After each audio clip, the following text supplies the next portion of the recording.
Junk food తినడము, బయట దొరికేవి మీ ఇష్టం ఉన్నట్టుగా తినడము, నాన్ వెజ్ ఇష్టం ఉన్నట్టుగా తినడము, అండ్ ఆయిల్‌లో వేయించినవి తినడము, టేస్ట్ మార్కర్స్ కలిపినవి తినడము, ఒక ఏమంటారు నియంత్రణ లేకుండా తినడం.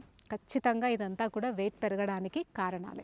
సో, మీరు ఇవన్నీ మార్చుకొని ఒక క్రమశిక్షణమైనటువంటి జీవన విధానాన్ని మీరు అలవాటు పరుచుకుంటేనే మీరు అధిక బరువుని తగ్గించుకోగలుగుతారు. ఖచ్చితంగా తగ్గించుకోగలుగుతారు. అదేం పెద్ద సమస్య కాదు.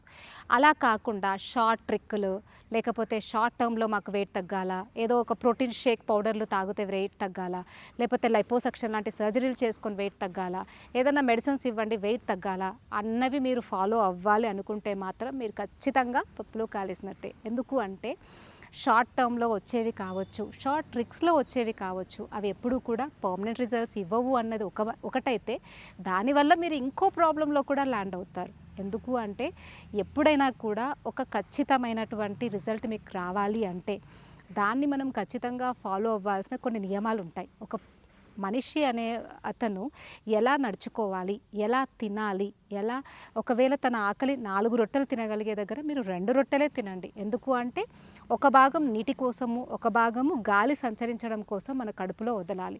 సో, అలా మనం తినే దాంట్లోనే మనకి అన్ని రెస్ట్రిక్షన్స్ మనకి ఆయుర్వేదంలో చెప్తారు.